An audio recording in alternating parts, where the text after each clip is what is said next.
Asalamu alaikum të dashur miq, po takohemi bashkë në emisionin Këndi i Diskutimit. Sot do të ndalemi tek figura e Mulla Jakub Hasipit, një personalitet që la gjurmë të thella në jetën fetare dhe shoqërore të kombit ton. Për diskutuar për këtë figurë kemi të ftuar sot hoxhën e nderuar Zekria Bajrami, i cili na vjen nga Shkupi. Mirë se vjen hoxh, kënaqësi që jemi bashkë. Mirë se jemi, faleminderit për ftesën.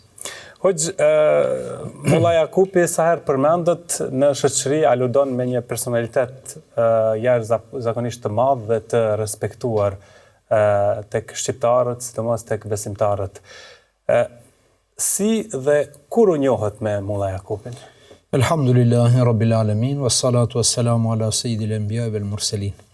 Hamdi, falenderimi, lutjet, adhurimi takojnë të vetmit Zot të pashoq, Allahu Dhul Jalal.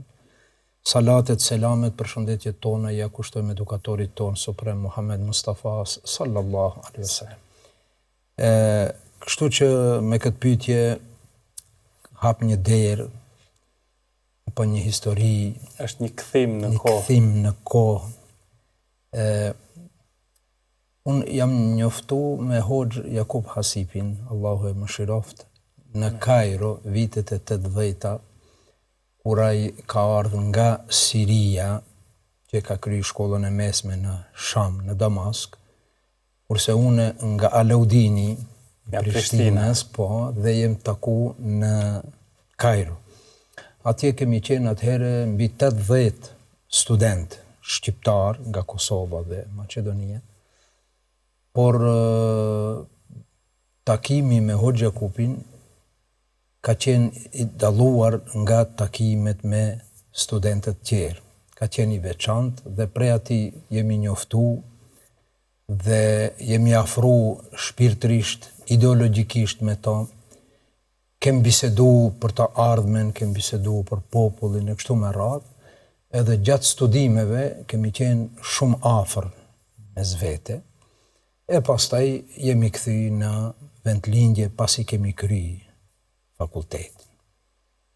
Dhe Hoxh Jakupi 85-ën ka shkuar në Gjermani, kurse unë atëherë jam punësu në Sultan Murat, të njëjtin vit.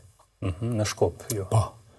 Dhe kështu që ai 90-ën e ka lshu Gjermani. Nuk mundi të rinte aty. Me kërkesë të xhamatit, sidomos të rinisë.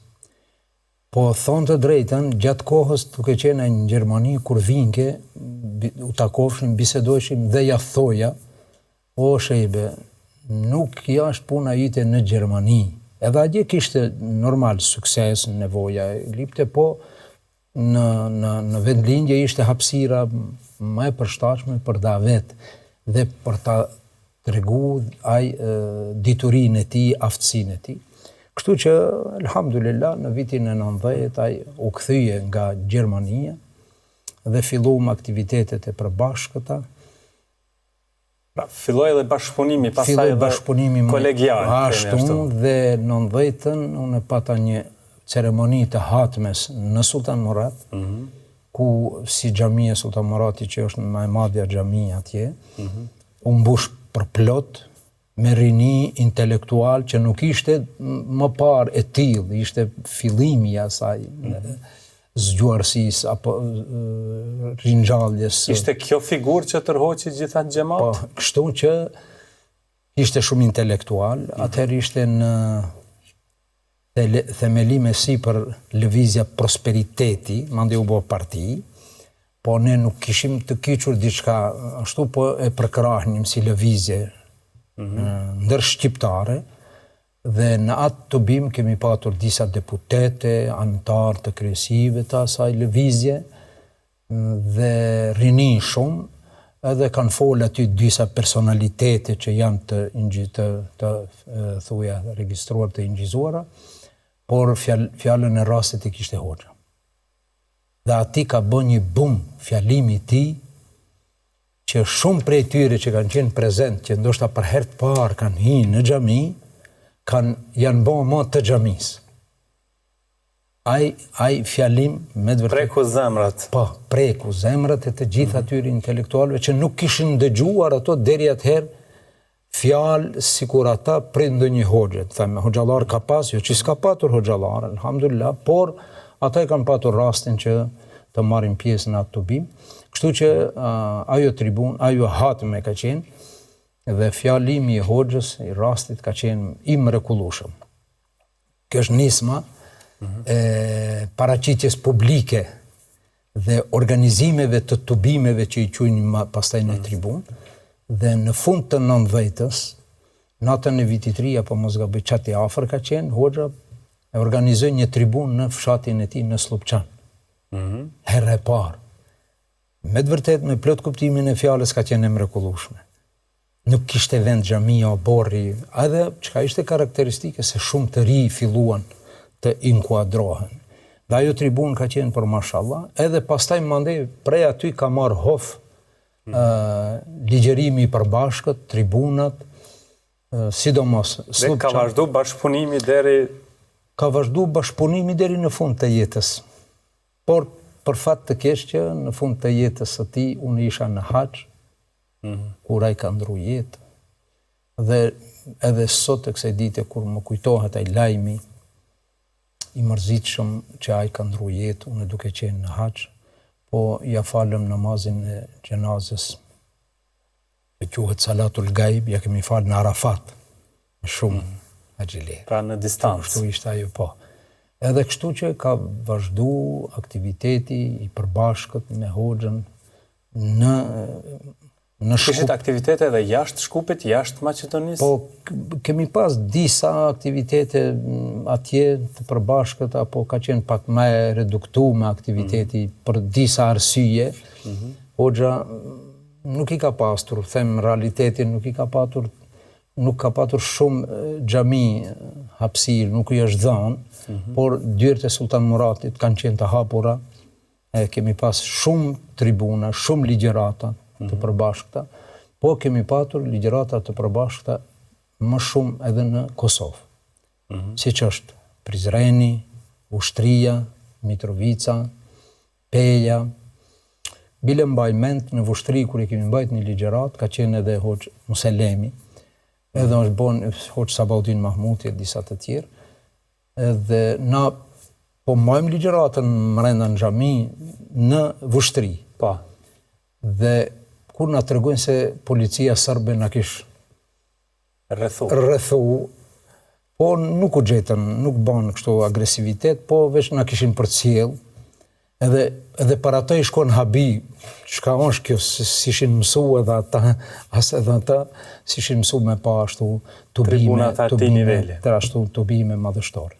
Dhe kur përmendet figura e Mulla Jakupit, cili është ai tipari që e përmbledh më së miri personalitetin e tij? Ai ishte i dalluar në larg pamësi. Kur flit të dëgjëra thekë atëherë në 90-at, mos pritni 2020-ën. Kështu e din, domethënë kjo do të ndodhi, do ta kuptoni. Shumë herë thonë te xhamati, do ta kuptoni. Ishte vizionar, me të vërtet, i dalluar në atë zgjuarsinë e tij se gjërat nuk janë si duken, po duhet të jenë ndryshe. Si duhet. Duhet të jenë ndryshe, si duhet, jo ashtu si janë. Edhe kështu që potenciali atij ishte krejt i koncentruar dhe i dedikuar në rizgjimin e sidomos të rinisë. E përmendet më herët kishim edhe hoxhallar tjerë, edhe imam tjerë, por çfarë dallonte atë nga imamët tjerë?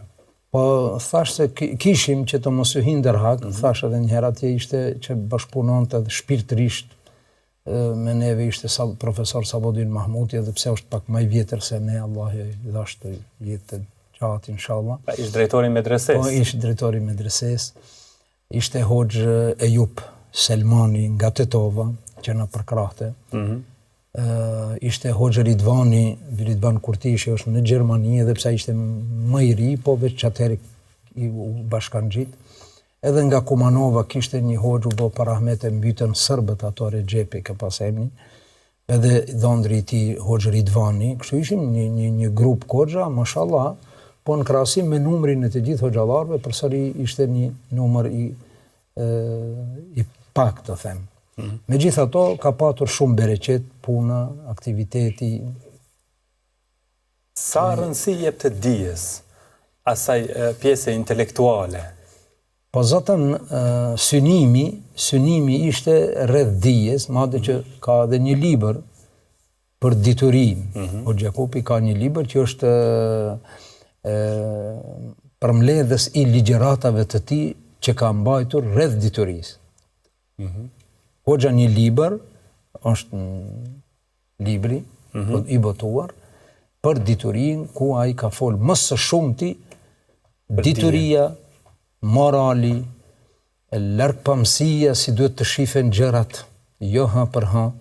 Ati ishte ajo, gjitha ai lamshi që ishin temat boshte që trajtonte. Temat boshte ishin të ati, dituria, thuja, rizgjimi i rinisë, atëherë ishte edhe komunizm, një kohë gjatë ne kemi punu në kohën e komunizmit, me gjithë problemet që kemi patur, po ai kishte këtë synim për diturin, rizgjimin, moralin. Fe e logjikës, e arsyes, e dijes. Fe e gjallë, jo fe e xhamis. Feja në xhami është 5%. Feja islami në xhami është 5%. 95% është jashtë xhamis.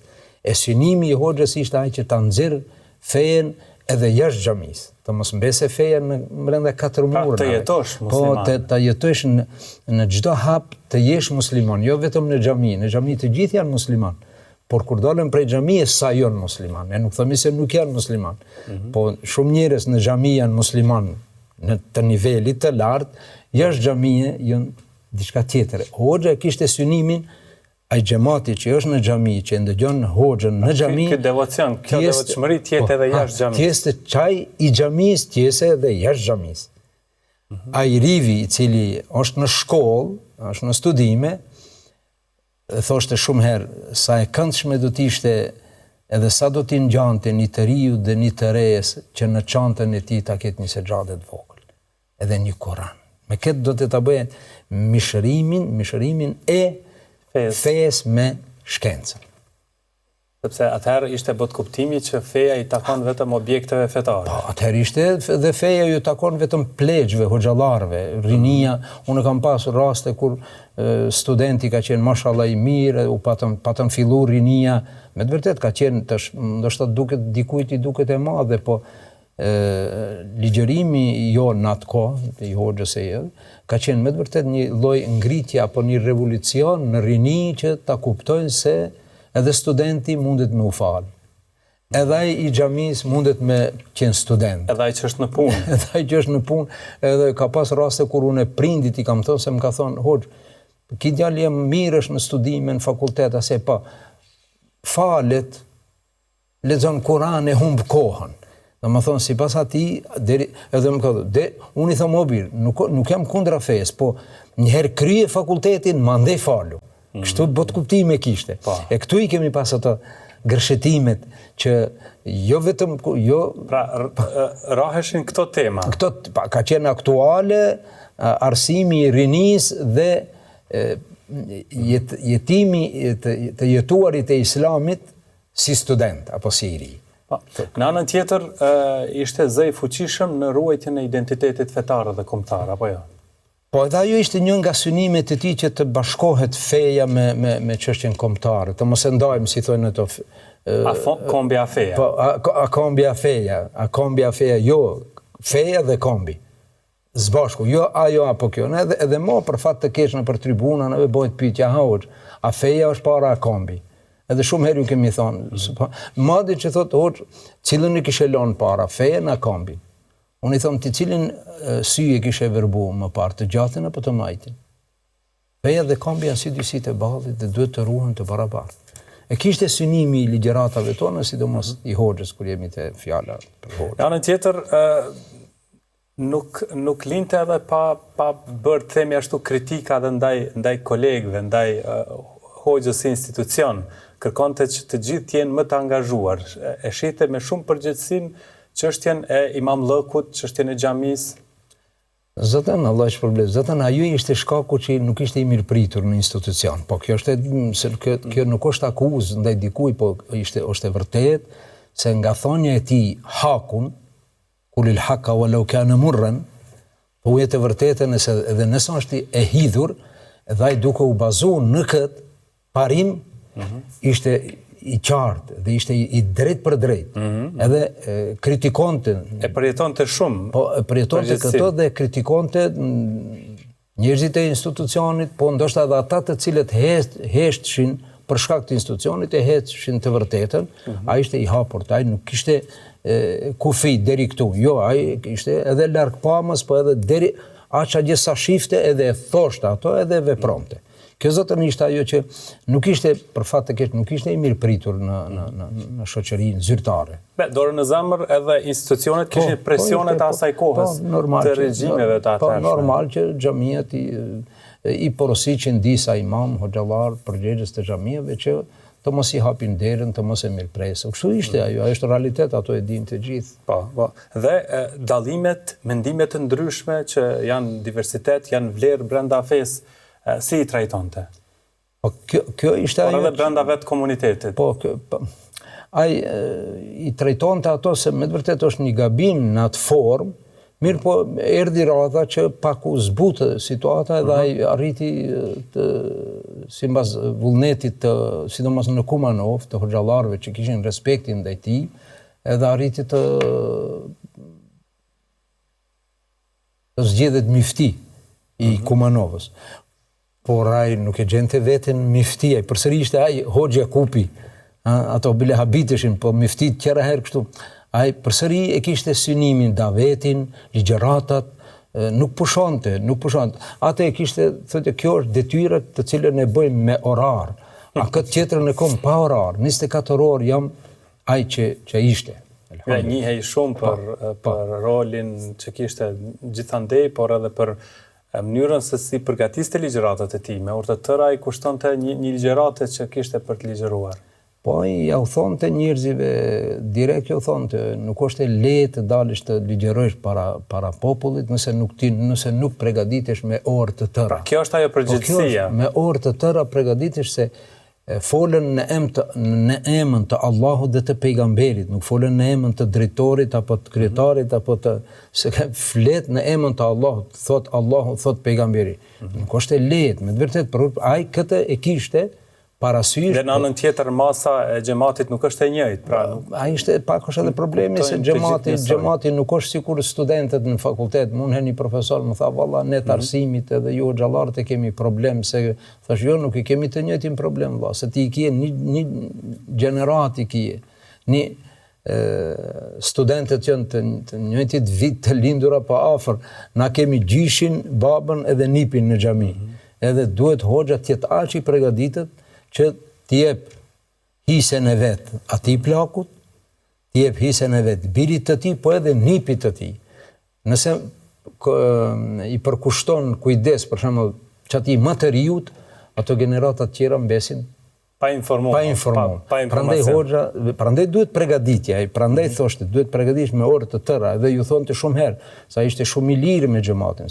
Ai ishte i lirë me xhamatin kudo që shkonte, po sidomos në fshatin e vet, pak vëtërhishte vërejtjen pak më qartë, edhe unë kam dhejt pa gjumë gjithë natën, ti për shembull nuk ja ve veshin apo nuk e mban mend e kështu me radhë, ama në ligjërata ishte i hapur edhe ishte, sidomos në Sultan Murat, bënte lëvizjet me të vërtet që ne thojmë të njëherë edhe i vdekur me qenë, sa i vdekuri normal që nuk më dëgjon, po edhe i vdekuri ndikohej.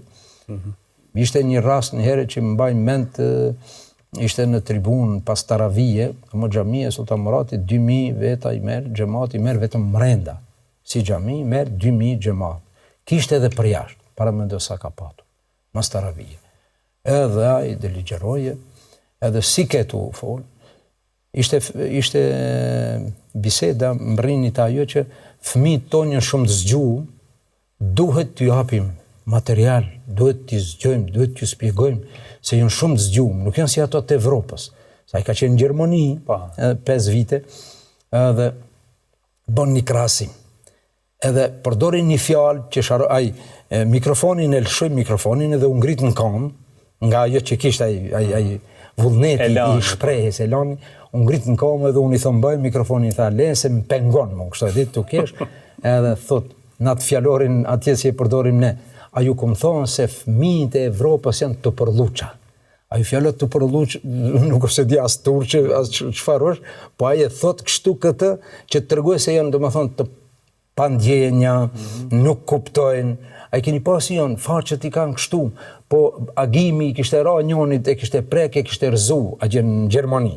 E ta kishin bo bum të madh, tha dhe unë më thirën mu kur shkova, që ka puna, agimi, mëzarës, agimi shqiptar, i ka ra një Gjermanit e ju ka rëzu me njëherë. Edhe, thot, qa habiten ju? Thot, në zansat tonë, kër më rinë të shpija, i më shojnë një qetit me qantë, edhe pas taj i thot, ha buk edhe dilë se dhe lujmë në sokak. Më thonë, ati i më shonë, ati që nuk i dhrohen, i bante do gjeste, të regon të atë, bante tërheqëse. Ligjërimi. Për ndëgjim, për ndëgjusit.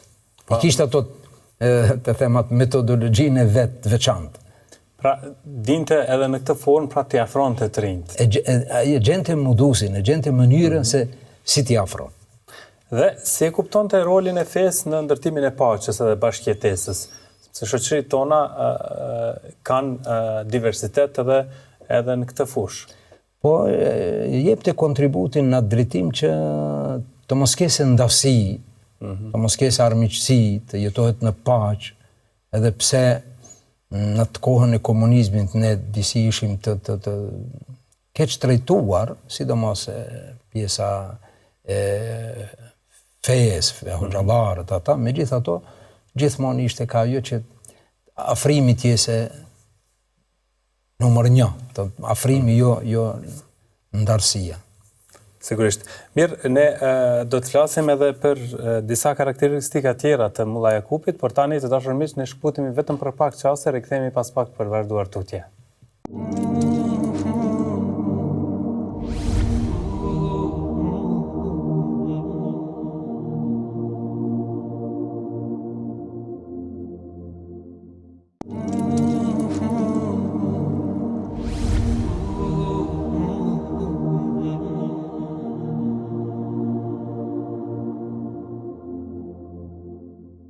Dashur miq, me Hoxhën Zekria Bajrami po flasim për Mulla Jakup Asipin dhe tani do doja të ndalemi edhe tek çështje tjera. Përmendët më herët atë tendencën e mospërfilljes së mjaftueshme të Mulla Jakupit, por sa ishte vetë kritik, kishte edhe kritika në drejtim të tij. Dhe si përballonte ato kritikat Mulla Jakupi, ato keqkuptimet të ligjërimeve të tij? Të thonë të drejtën, nuk u merte me to.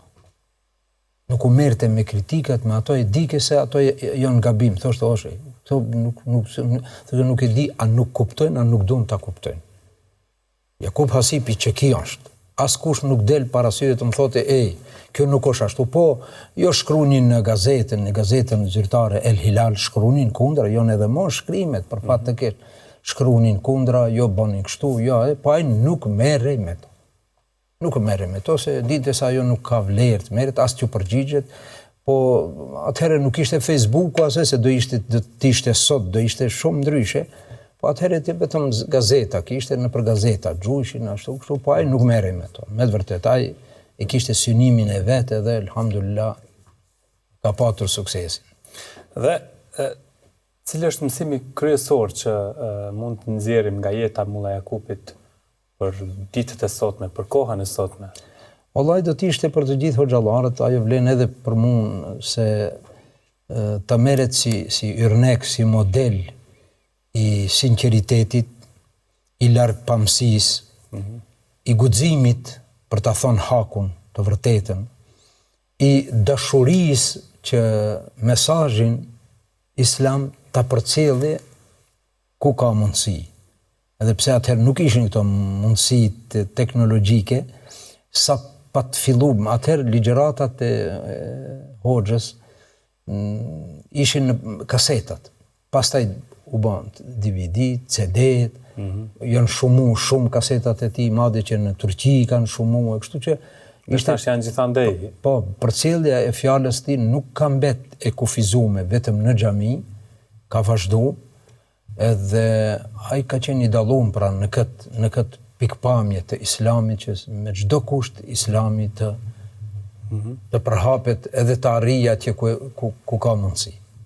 Dhe sa është e gjallë sot trashëgimia e tij në jetën fetare, në jetën shoqërore? Vallahi alhamdulillah, edhe mo ligjëratat e tij përcjellen, çashtu se janë të freskëta ligjëratat e Hoxhës sikur sot i thot, jo para 20 viteve. Dhe çfarë do të thoshte për realitetin e sotëm Mulla Jakupi? Vallahi hemen se e ka thonë për realitetin e sotëm, ai ka fjalët e tij, po fjalët e tij kanë qenë sikur thash, sikur ai sot i thot, sikur sot i jeton. Prandaj e them me plot kuptimin e fjalës larg pamësieti, vizioni i tij, nuk ka folaj vetëm për kohën kur ka jetu, dhe nuk ka folë edhe njerë thëmë për njerëzit që janë në xhami, por ka folë për ata që do të vinë mrapa generatat, edhe sot e kësaj dite shumica që duan dinin, e duan fen, i ndëgjojnë ligjëratat e Hoxhës, i përcjellin, madje që i përcjellin edhe fjalët e tij, se kështu ka thonë shpesh, sa të ndalesh me dikën, ka thonë Hoxha Jakupi, që 20 vjet. Ajo është që janë ligjëratat e tij janë aktuale edhe sot, sikur të ishte sot. Kjo është ajo bereqeti i asaj përpjekjes së tij që e ka bërë gjatë jetës. Kujt jepet bereqetin punë është shumë. shumë. Bereqeti, yu'ti al-hikmata man yasha wa man uta al-hikmata faqad utiya khayran kathira. Allahu dhul jalal thot i dhuron urtësi kujt të don, dhe atij që i ka dhuru urtësi i është dhënë begati e madhe. Kështu duhet parë. Dhe pse është rëndësishme që të vazhdoj të kujtohet figura e Mulla Jakupit, edhe tani që janë bërë 20 vjet nga kalimi i tij në botën tjetër? Po, për kujtimi i tij është i dobishëm për generatat që se kanë, sidomos për ata që se kanë rrinë, që se kanë jetuar me to, edhe jep një shembull sidomos për teologët e tashëm dhe të ardhshëm, është një yrnek, një model me të vërtet që duhet të ndjeket. Prandaj është mirë të përsëritet për kujtimi i tij, jo në 10 vjet një herë, po në shumë raste, shumë më shpesh të përmendet njëri se ja vlen për model për hoxhallarët tjerë. Dhe sigurisht thatë shumë për Mulla Jakupin dhe do të thoshit edhe më shumë, por nëse do ta përshkruanit me një fjalë. Vallai kjo fjalë, cila do të ishte? Fjala është mundohemi të ndjekim rrugën e tij. Edhe hoxhallarët, edhe popullata, të mundohet, i thëjmë ne me mishe me shpirt, të ndëgjohen fjalët dhe të ndjeken, të pasohet rruga, sidomos për hoxhët, sidomos për hoxhallarët. Dhe në anën tjetër hoxh, një tjetër dashamir i Mulla Jakupit, një mik i juaj, një dashamir i shoqërisë i kombit, por jo hoxh, ishte edhe Haxhi Kemali, i cili një vit më parë Allahu e mëshiroft, kaloi në botën tjetër. Çfarë bënte humanizmin e tij të veçantë dhe të dallueshëm? Haxhi Kemali, Allahu e mëshiroft, si xhamat, jo si hoxh, si njeri i fejes, ajo shpirt mirësie e tij, dashuria e tij ndaj fejes, ja kalonte edhe ndonjë hoxh. Ne i them dertli për fe, ai ishte shumë dertli për fe. Madje që nëse e shifte të ndonjë hoxh, qofsha unë apo dikush tjetër, e shifte diçka që nuk është si duhet, ai thoshte.